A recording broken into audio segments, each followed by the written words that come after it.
I guess we should start this meeting. It's 1:35. We've killed All time. right. We're good at killing time, just like Bruce. All right. Welcome everybody to the Clinical Consultation Network. I am co-hosting again, Michelle Bagby. I'm the Director of Behavioral Health and Crisis Services for DIDD, statewide clinical director for 10 Start. I'm very happy to say that we have one of our own presenting today. My assistant clinical director for 10 Start, Carrie, who helps me to survive on a regular basis, as well as many components of our teams, is here today talking about building relationships with frontline staff. I believe we're going to talk about who's coming up on CCN after today. We have our fourth Tuesday NAD collaboration with Angelica Sadar talking about neurofeedback on February 28th, so you don't want to miss that. We've got our very own Mickey Tonos from DIDD on March 7th, Patrice Coleman on March 14th, talking about the Nashville Department of Emergency Communications and Rapid SOS. And then coming up on March 21st, John Queel Newland from the Tennessee Commission on Children and Youth. So we've got a lot of really cool presentations coming up for CCN. We hope you join us for. But now I'm going to turn it over to Carrie to introduce yourself. I don't know, maybe for the third or fourth time? I think this is technically my fifth time. Oh, although okay. we Well, did a you two-part. get that imaginary gold jacket. Right. I'm kind of upset that Bruce isn't here to like bestow me with my imaginary jacket, but whatever. Either way, enjoy coming up with another fun fact and introducing yourself to the audience. I didn't even think about a fun fact. That's not good. Hi, my name is Carrie Donarajan, and I am the coordinator of behavior services for DIDD and the assistant clinical director of 10 Start. I have been on a few times. I think I know a lot of you guys, but it's great to be back. And yeah, I'll just jump out there with my fun fact. Two fun facts that my team loves me to bring up. One, I've seen Willow. Have you? And two, I ran a 5K last week and I was pretty excited about it. So there you go. Like I said, if I climbed Everest, I would brag about it constantly, but I never will. And you were able to find another reason to bring it up because of the fun fact. So I think that's Exactly. So I am going to share with you guys a little bit today about building rapport with frontline staff, but I really would love you to interact with this topic and think a little bit about in your clinical work or in your life, a time when building that rapport with frontline staff was really key to an outcome for supports and services. So think about that. And if you're willing to share, maybe in a little bit, you can go on off mute or type it in the chat if you have to. But first, I'm going to do a little bit of a SmartIcle if we're ready to get started. Are we ready to get started? All right, we're ready to get started. I'm going to share my screen. Dr. Davis would be very proud that you're doing a SmartIcle. Yes. Well, it was a good way to sort of intro to this topic. And I think there's a lot of important research out there about this. And I thought this was a really interesting article anyway. It kind of helped with getting the topic going. So this article was from the Journal of Inclusion and is entitled Workforce Stability, Motivation Factors Impacting Satisfaction in the IDD Field. And the study focused on themes that impact workforce stability. Focus groups interviews were used, and the findings revealed that motivational factors relating to employee satisfaction, including organizational culture, retention, and credentialing, were identified as critical to workforce stability. So we'll talk a little bit more about that as we go forward. A little bit of background, and I think you guys, I'm sure, have seen this in the work that you're doing. They found that the average agency, so I should have put this on the slide, but agencies that support, that hire DSPs and support people in the community have a 42% turnover rate, which is really high. The vacancy rate is 11%, and the average wage in 2019 was $12 per hour for this level of position for DSP. Basically, most DSPs don't last a year in the job. Over 50% leave their job within the first year, and 38% don't last 6 months. So when you think about the stability and consistency for the people that we serve, these are pretty significant statistics, that because every time that turnover happens, the person who's in care has to get used to a new staff person, the agency has to rehire, retrain. There's a lot of issues of concern. So you can see why research on this area would be really important. And I don't think I had to tell you there's a problem, right? Like there's a problem. You're out there, you're doing the work, you're interacting with teams and circles. We know staffing is a big problem. And so anything we can do to sort of reduce that problem, I think will be really important to learn about. So this study used a thing called Hertzberg's two-factor theory, and it posits that certain factors within a workplace can cause either satisfaction, those are what they call motivational factors, while separate sets of factors can lead to job dissatisfaction. So those are hygiene factors, which I didn't get into why they call it hygiene factors, but I think it's stuff you need to clean up, right? So there's kind of these two sets of factors. And the study aimed to expand the use of this two-factor theory to explore common issues experienced across various sectors related to motivation and hygiene that impact the stability of the workforce when it comes to DSPs and retention, recruitment, professional development, etc. So that's what they looked at. They only had 18 participants. So this isn't a super strong study. But they were kind of like across different areas of DSP support. So they were able to get a lot of important information. I think we can make some conclusions from it, especially with kind of what we know and what we've seen. This slide kind of has some of the things they found, but the motivational factors were organizational culture, employee retention, and credentialing. We'll talk more about those. And then the hygiene factors were employee recruitment, compensation, and succession planning. So those were the things that sort of needed, cleaned up. All right. So just for a second, I pulled this slide in. So because I'm trying to make this article really a part of my bigger presentation here, and wanted to look for just a moment at what is a living wage. And I know, wages are sort of one of the first flags that are sort of raised when it comes to like employee retention and kind of what's going on with DSPs in the field right now. And, a living wage is income that a person needs to adequately live a decent life, housing, education, clothing, necessities, healthcare, food, and nutrition. Okay, so just kind of a little information on that. And in this study, they did note that people discussed the need for a living wage to really be able to better live their lives and remain in their jobs. So without that living wage as part of what a DSP receives, it kind of diminishes the supply of people who will consider the position, right? So that pool kind of shrinks and you're not going to be able to attract more workers to the field. But you can't always control a staff's wage, especially if you are like myself, a clinician. So I don't have any control over someone's living wage or what they're paid or their hours or anything like that. So I think as we think through like how can we build rapport, how can we strengthen that system, that might not be something we can address. But the study did find that there was lots of other things going on that impacted retention and how well a staff is doing in their position. So there might be opportunities for personal growth, recognition, achievement, increased empowerment and autonomy, advancement, and direct engagement with the work that are really actually a big part of satisfaction with their job. So it's really important to remember that although money is very important, it isn't the only thing that we can do when we're looking at improving the lives of DSPs. So then the three elements of opportunity to improve workplace satisfaction from this study was organizational culture, credentialing, and retention. The organizational culture,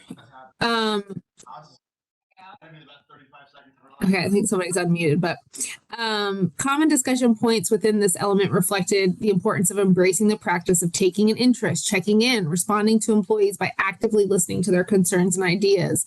And this should be embraced at all levels. So the some of the participants talked about leaders that genuinely seem to care about their employees. And I think that's really important. I think the way that an agency supports people who are the front line, they're out there doing the work. They're out the first line of defense when it comes to something going on. They want to know that they're heard and know that they're supported. And I think that's a really important part of, the study showed it was an important part of employees feeling good about their job. Credentialing was the second area that they noted. And I think this kind of defined a little bit better what that meant. It kind of engaged professional development, and it should occur at all levels of the organization, not just for frontline staff. And I think a big concern here was, yes, people were getting that like mandatory training, their annual, HIPAA training or whatever, but they weren't being given opportunities to go beyond that and really dig deeper into like real professional development and really learning about the topics that were impacting them on their job, or just like gaining new skills, or perhaps gaining the ability to move up in the agency based on something that they're developing. So I think that was a really important part of, not just meeting that minimum requirement, but helping people go beyond with their learning goals. And then under retention, this was a quote from one of the participants in the study, and I thought it was interesting. They said, as you know, people are leaving. They're stressed. They're burned out. They've lost their sense of compassion. They're not being supported and not being able to recover from that and work through the stress. How do you work through a process when people aren't feeling supported? They don't know where to begin with what they're working through that. They end up making mistakes that might push them out. They're fired from an organization from their role, or that they just can't bounce back from that stress and burnout. So they leave for their own mental health, and that's pretty tragic. Show of hands, click your little hand symbol if you've had somebody that you've worked with where like this sounds like it came right from them, where you've heard them say like, we're too stressed. We can't recover. Double shifts. I couldn't go to my child's birthday. I couldn't go home to sleep last night. And then mistakes get made, right? Yeah. So like I've definitely seen that. And it's really tragic when really good people get in those situations and they don't really have a way out. And then participants believe that organizations could take action to impact staff retention positively, attending to the cultural issues, offering skill development, investing in supervisors who support, develop, and foster a cohesive team, and really making a way to retain those staff. So some final thoughts, open dialogue between employees throughout any organization is critical for high quality, innovative support services. As we know, satisfaction is increased when employees can have a sense of control in their work with an ability to be innovative or creative. So I think as we sort of look at this article, this SMARticle, it really gave us some jumping off points to think about what it means to listen to staff and start building that rapport with the frontline staff, and make the whole system stronger. At least that's kind of where I took it and where I'm going from it. So, Michelle, you stop me if there are comments because I can't see them from my PowerPoint screen. I will cover any comments or questions in the chat, but I think mostly just people agreeing with the statement by raising their hand. Yes. Okay, good. And please feel free to jump in or speak up as we go forward in this part of the training. So you didn't build rapport first? Unbelievable, right? So rapport building is typically what we, as clinicians in the field, do first. This is our goal so rewinding back a little bit to who I am and what I have done in my career. I spent a lot of years as a behavior analyst working in the field with teams of staff, families, and schools. And you can't actually walk in like Gordon Ramsay and start yelling at people and telling them what to do. You actually do need to start by sort of listening and building that rapport, because it's going to be a team effort no matter what situation you're working with. And so because I just like to put themes to my presentations, this one's going to be a classic rock hits theme a little bit, and we're going to start with stand back, right? We got Stevie Nicks here.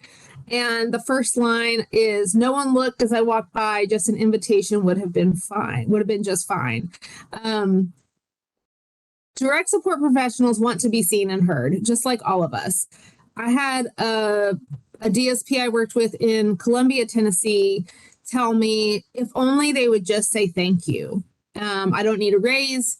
I don't need an award, but if only people would just say thank you. And that has stuck with me through like 20 years of my career, to just think the people who are on the front line, they're doing the job and they've got a limited number of tools. And then we as clinicians sometimes come in and really expect a lot of them right off the bat, without explanation. And so that's one thing I wanted to kind of just touch on in this as we kind of go forward and talk a little bit about some of the other parts of working with DSPs, is that first, listening is really important. And just like any relationship, it starts with rapport. There has to be a trust building. You have to value the long-term relationships, be honest, you got to honor your commitment. As a clinician, you've got to admit when you're wrong. You've got to come in and say, hey, I messed up, or hey, this is an experiment. Let's do it short term and we'll come back and see if it worked. And then maybe you'll say, like, this didn't work. Let's try something else. You want to be communicating. You want to be open and honest. You want to be standing up for the staff when you need to help change their situation. Really helping them know you care and being, helpful and vulnerable to them. Because for them, after 3 shifts in a row, they might be low on empathy, right? Like, they might be feeling like, I'm giving all I can give. Everybody's got a family at home and problems at home, and it's really hard. And sometimes they're in those hard situations. So I know I'm just basically talking about like empathy, but I don't think it's wrong to sort of remind us as clinicians to come into situations with empathy. Hey, because Carrie. everybody, yeah. Yeah, I just wanted to jump in. If you go back to your last slide, with the trust, I was just going to note too, I know you're kind of talking about this, towards clinicians building rapport with frontline staff, but I think a lot of those components that you mentioned really speak to like leadership as well. So, for agencies who are struggling with staff retention, I think a lot of these areas are good leadership qualities too, especially things like standing up for what's right and admitting when you're wrong. So I think, relationship building in general, these are really good. But from my perspective, I just wanted to add, I thought those were really good leadership qualities as well. Yeah, I think that's a good point. And I think as we talked about in that study, they talked about supervisors, like a good supervisor can really make DSPs like make or break whether a DSP wants to stay in an agency. And so I think going all the way up through the line, like you said, and as we work internally as agencies together, really trying to work on listening, hearing, and building the relationships to make it stronger as a system. So, yeah. Anybody else have any comments or thoughts on listening, empathy, and sort of that, like, starting with standing back? I think Mickey had a comment in the chat I can share, and he's speaking from a behavior analyst perspective also, but the work that we do through behavior support plans, should make the DSP's job easier rather than more complicated. But yeah, it was just an addition. Yeah, no, that's great. That's right on. I think in our start team, we talk about slowing down so that we can go faster. So if at the beginning we slow down, we take time, then you're going to avoid problems down the road, where if you like plow forward, you might actually lose people along the way. So it helps to slow down. All right. So all in all, there's just another brick in the wall. Okay. So there's some bricks that we need to build some retention with. Sorry. These jokes were put together quickly. So forgive me. I don't think anybody's not appreciating the rockets that are happening right now. Good. So training. They talked about training in the study, and I wanted to touch on that as far as like building that rapport and relationship with frontline staff.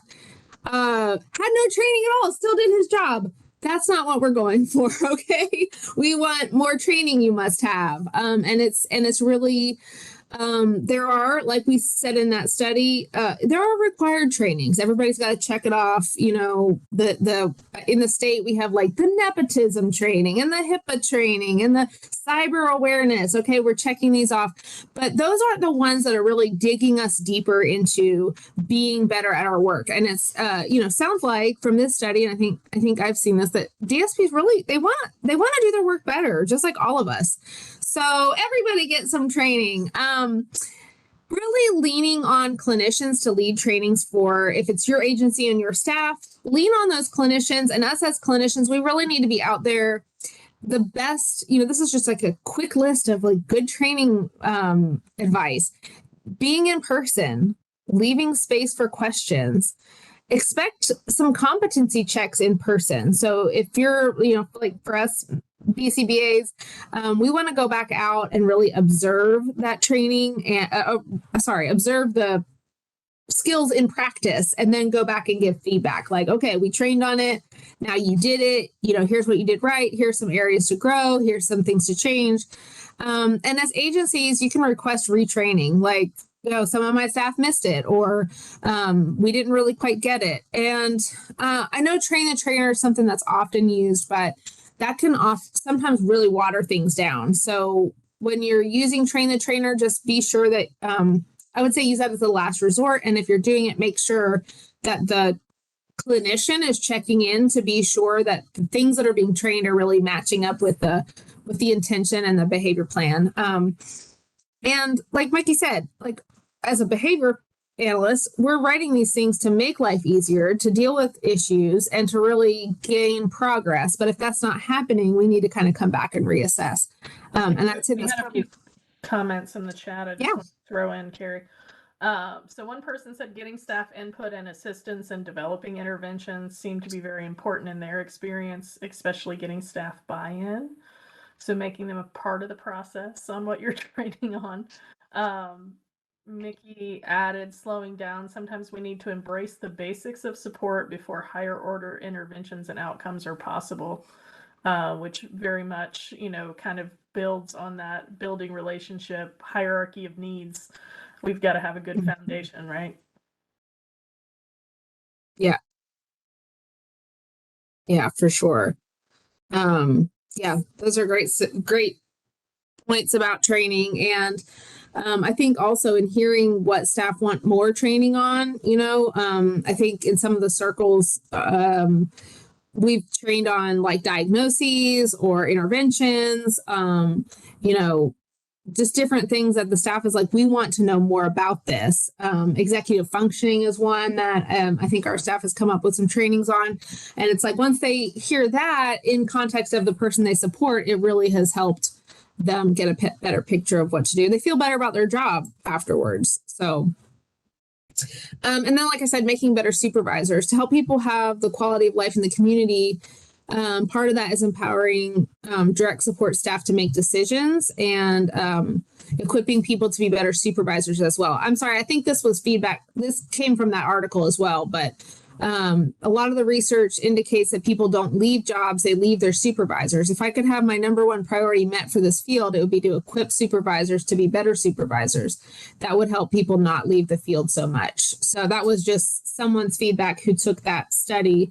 But I thought it was really interesting, and I think it's a good point that that culture of an agency kind of goes down from the top down to the person. So getting the supervisors more prepared and on board with the culture.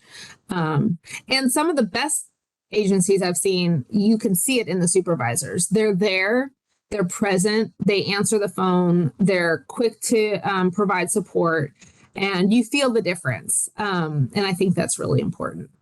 Yeah, I think that piece is really important too, Carrie, that and sometimes the supervisors are in a state of burnout because their needs aren't being met because they're having to fill in for all of the staff retention, right? So I think, evaluating that do they have the support that they need to? So it really kind of flows in all directions on how important this aspect is. And it's definitely something, that we see when we're having people come into the START program. Usually the agency's also in crisis, just like the person's in crisis because of all of these things happening. So it's certainly really critical for a lot of different reasons. It has a lot of big impacts if done well. Yeah. Yeah. And I think, especially as clinicians, we can get caught up on like, in the perfect world, we would see this. Like in the perfect behavior plan implementation, it would look like this. But when we could stop and listen to the staff, the supervisors, the agency, and say, okay, we don't live in a perfect world. So what can we do? What's the first step we can take? What's a small breakdown that we can put in place that will start building up that foundation that's going to create a better situation? So the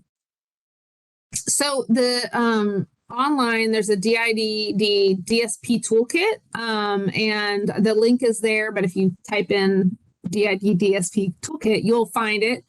And in that toolkit is also the ARC DSP toolkit is also another resource there.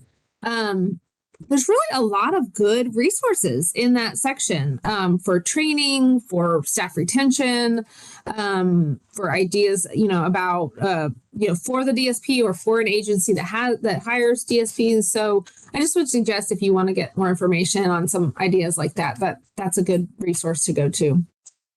And you may not be able to fix everything, but we can work to fix the culture and increase feelings of competency. And all of us can do that. Like, everyone from DIDD can work on that. Clinicians can work on that. Agencies can work on that. And it's just a way to improve things for DSPs and the people we serve.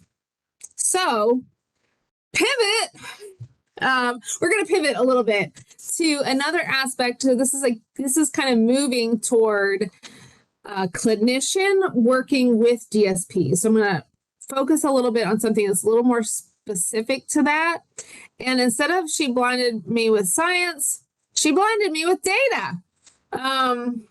This one gives me a kick every time. But so as we work with DSPs, we're building rapport. We're looking at some of the systemic issues that are impacting them. But as a clinician, I'm coming in with somewhat of an agenda. I also have some things I need from DSPs. So data being one of them. And I think that's true across, lots of different fields. It's true related to medical issues. And so DSPs can get a little bit bogged down in what to do, how to do it, especially when it comes to like collecting information. So when I say data, for a behavior analyst, it might be like tallying behaviors, but for other parts of the system, it might be just, reporting on their bowel and bladder issues, or their meals that they've been eating, or their sleep, or range of motion for a PT, or something, it could be lots of different things. So how do we help DSPs manage all of that? And so in this, I pulled some of these slides from another training, but we talked about program implementation. So we have this plan, we're asking you to do it.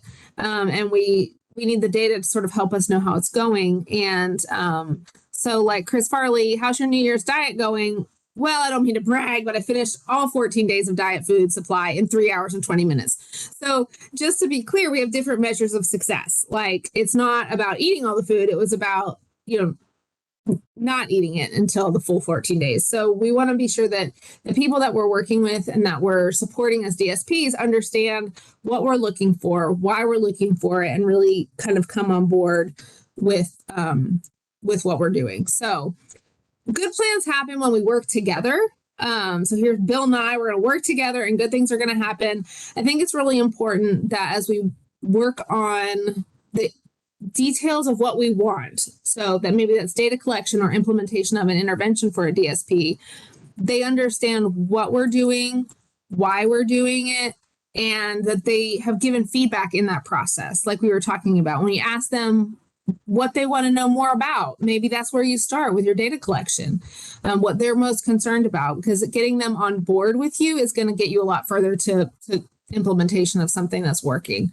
So for us behavior analysts, it's the BCBA plus good staff or plus staff plus good data is going to equal an excellent behavior intervention plan. And the rapport is sort of the first step in that. Data collection is serious business. So we might take data on skills being taught, desirable behavior to increase, or problem behavior to decrease. But when it comes to, so I kind of included some of the stuff that is more relevant. As a behavior analyst, I'm thinking about data, but I want to use this to sort of illustrate there's a lot on the shelves, and the DSPs are being asked to go through and collect things off the shelves. And maybe they might take too much data. I've seen DSPs that write a novel in their staff notes in an attempt to get it all down on paper, right? But that's really time consuming and tiring. And so you don't want that side of things, but then you also don't want not enough being recorded that we can't really do anything with it. So as we work with staff in the homes, it's really important that we are clear and present things that aren't overwhelming and overtaxing and overtiring, because that again is going to lead to burnout, stress, and reduction in staff retention. So I'm going to skip over this one. So these are just, I love these. Anyway, what is realistic for a staff person to do on data collection? The BCBA just asked for more data. Okay, just Star Wars. And DSPs want to help us. They want to do it. I mean, I guess if that's what you want, I'm fine with it, right? They're going to try. But if we can get good teamwork going on, boom, we're going to get the right data, and we're going to be Top Gun with our DSPs and really get good outcomes. So there's a flow to this, right? And the reason it's really important is that we need data for progress on ISP goals, documentation of interventions for staff, documentation of use of crisis procedures. That might be for the system. There might be legal proceedings. We need to identify medical issues that are arising. And so it's really important that all this data is correct and accurate. So data collection takes effort. So make sure you use it once the staff gives it to you. Don't let it be a black hole of papers that they never see the result for, because that's frustrating. So if you build rapport, the engagement will come. Okay. So I wanted to get through my slides, which I have done. I'm going to try to get off of them. I'm going to stop sharing because I wanted to leave some time to talk about what we've just talked about. And I want you guys to engage and join. I'm going to tell one little story, and then you guys can share some things too, if you want, if you will. I would love it if you would. Recently, we had a case where we had a person who something was going on. It was described to us as behavior. They wanted to go to the hospital. They're engaged in, problem behavior, tantrums. They ended up at the hospital, but our team used some data they found, and by listening, encouraged the doctor to do a further test. Okay. And in that further test, it was found that there was a serious medical issue, but it was the data that led them there. It was the papers in the book that led them to that decision. So someone had really worked with staff to use this pain identification tool that was in the book. And that led to a better outcome for this person because they found a medical issue that hadn't been previously diagnosed. So that was just kind of an example of how all these phases go together, and you might result in something that leads to a better outcome for the person served. So did any of you think of a good story of where rapport, or the rapport that led to data collection, or the rapport that led to interventions being implemented has led to a good outcome? Would anyone want to share? I don't know that I'm exactly answering your question as much as just piggybacking on what you were talking about when making sure that we actually use the data that we're asking people to collect. I think it's important to not only use it, but also to show them the results and what we learned from it. Because that gives more purpose to why they do what they do.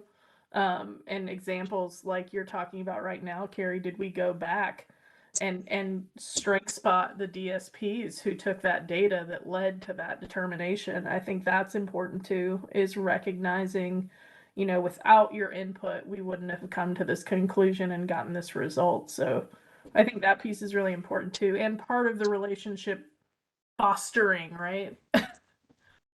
Yeah. Yeah. Nobody wants to be like set to a pointless task. That doesn't seem to have any meaning. Yeah. Jason's saying, show them how the data is relevant or being used. Yeah. I think sometimes if you like, sometimes it's taking that data and like going to a doctor's appointment and the staff getting to see that like their data translated to the doctor has made a difference in assessing whether something's working or not, or changing an intervention. Yeah. Yeah, I think, just getting back to the relationship piece, I think it fits really well. And I know Bruce shared this too, but, the Ted Lasso, be curious, not judgmental, that whole seek to understand in the beginning of the relationship, with those caregivers who are there, doing the work every day is so critical to not only, understanding what they're experiencing and what's going on with the person, but really just helps to create a more collaborative environment, which leads to better outcomes for everybody involved, in my opinion. So definitely just wholeheartedly agree with that. But I'll let, does anybody else want to come on and share or comment? I know people have stories, but I know also that people don't like to necessarily speak up in a crowd.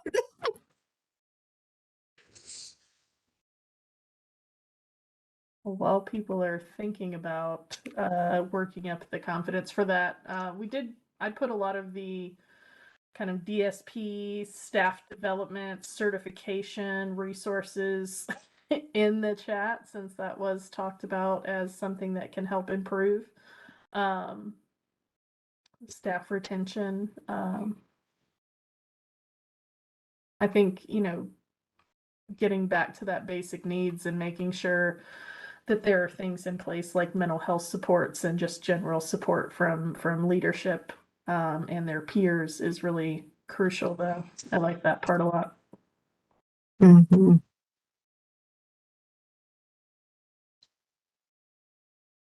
Yeah, I like to try to be creative. Like there are creative solutions to some of the problems that DSPs have or the concerns that they have, whether it be, about childcare or burnout or just some of the other, I mean, sometimes it's, the way mileage is paid is hard. So just really trying to brainstorm and be creative. And I think people understand the limitations that are there in the world and with their job and that sort of thing. But when it's a collaborative experience and we're problem solving together, like that makes a big difference. Whether it be, the way an agency is working with their DSPs or the way a clinician is coming in and trying to implement an intervention, the collaboration makes a big difference. And I've presented plans and had people just like wide-eyed, like, how are we supposed to do this? And when I say, okay, well, like just think about doing it until I come back next Tuesday, like, oh, well, okay, like we can do it for 4 days. And then in 4 days, you can assess, like, did it help? Did it not help? Like, how did it feel to do it and make adjustments? Stuff like that really helps get people on board. I'm also curious if we have any residential providers on that have implemented some of these strategies or any part of these strategies that they found helpful with their DSP workforce. If anybody wants to share that kind of story, you can as well. I'm not good with the awkward pause waiting on people to unmute. I just keep No. the space. No one's unmuting. I'd also be curious if people agree or disagree with that we can improve the DSP retention without increasing their wages. I mean, you heard my speech about the living wage, but like what you guys feel about that too. Yeah, and that's something that's definitely gradually, there are plans to gradually continue increasing that. So, but I think there are Yeah. other things that can be done in the meantime for sure.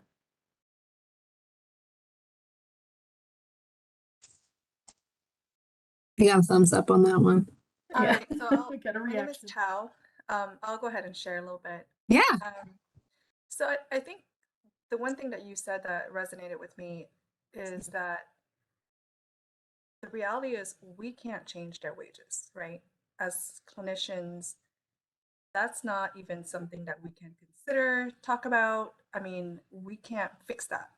So I think understanding that and coming from that standpoint, it helps having that conversation and letting them understand, like, empathize and understand. I get where you're coming from. I get that this is a tough spot that you're in. And the reality is, people are going to find another job that pays more if they have the opportunity, right? If that's what they need. But while you are in this position, while we are working together, um, what can I do to make things better for you within my power, right? So letting them understand that you are going to work with them and letting them understand that you, whatever you can do, and I truly believe in buy-in. And for me, buy-in means, explaining why you do what you do and why you need what you need so that they understand that it's not something frivolous, when you're, like, you talk about the data or whatever it is that the task is, that it's not just a task, but is a task attached to a patient or a member or a person. So no, I agree with that, what you've said. So thank you. Yeah, thank you. I was gonna say too, I mean, that's very much in the realm of how can I help? How can I support you? Which I think is a big part of what Carrie was talking about. And we also had a comment about, DSPs not feeling supported by their leadership or their administration. And I think those are really big factors that can be addressed fairly painlessly for people to be heard and validated goes a long way. And feeling like they're not in it alone, I think, is another big aspect that sometimes gets missed, and that's why that collaboration piece is so important. Anybody else have any Yeah, I stories? had something. Yeah. Um, I like to recall what Joe Patterson once told me about data, is that those are my data that I'm asking DSPs to collect. And if I'm going to do nothing with those data other than maybe look at them one day, then I shouldn't be asking anyone else to collect those. Because they have Not that important. tons of things to write down and monitor and all that. So if and I'm not going to bring out examples because I don't want to call anybody out directly or indirectly, but the simpler data procedures we have for DSPs, the more likely it is we're going to get reliable data. And if we have multiple forms with multiple columns and multiple cells, when do they have time to fill that out?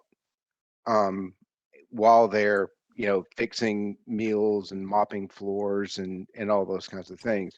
So as a practitioner, it's my challenge to find the most parsimonious, the simplest data collection I can give DSPs to measure progress. Um, that's almost say before I get into examples and shoot myself in the foot here, but that they're my data, and I'm responsible for using those data in a way to help DSPs and other professionals, and I can't just chuck the whole task off on somebody else. Yeah, absolutely. I think the purpose That's is very important. Okay, Yeah, y'all can that quit You looking need also at me the now. data if you're only going to look at it once and then throw it out, right? I think in that vein too, or that got me thinking too about, in 10 Start, we talk a lot about a thing called PERMA. And it involves really, for the people that we serve, finding ways to engage them in positive emotions, meaningful activities, relationships that are positive, accomplishments, and engagement. And I think we often talk and start about that's just as important for the DSP staff as it is for the person that we serve. So yeah, we want to find ways to encourage them to engage the person that we serve, but then also in the back of our mind should always be thinking like, does this person have, important relationships at their job? Do they have meaningful, does it feel meaningful to them to do this job? Are they feeling like they're accomplishing things? And the more that they are, the better they're going to feel about doing the other things you want them to do, or the other things that are going to be supporting the person served. And I think, we all need PERMA. We all need to feel good. If we don't feel It's good, we're not going to keep well-being. doing it. Yeah. It's good for well-being across environments. Yes. Yes. So it's this topic is like simple and complicated. I mean, Yeah. the basic is, we want to build rapport and get alliance and get buy-in, like Thao was saying, and find ways to make people feel good about their job. But there really are a lot of barriers. And so it's not easy, but I thought it was worth taking some time to think about today. So I appreciate everybody jumping in and sharing. Absolutely. And we appreciate you being willing to come do this at the last minute. So I think it was a great presentation, Carrie. We certainly appreciate you coming on and doing this. Hopefully people are walking away with some thoughts on how they can make a difference in whatever role that they are in. So really appreciate everyone being here today. It's been another good episode of the Clinical Consultation Network. We are going to be back Tuesday at 12:30. I will get it accurate this time. So everyone have a great Tuesday. And we'll see y'all next week. Thanks, everybody.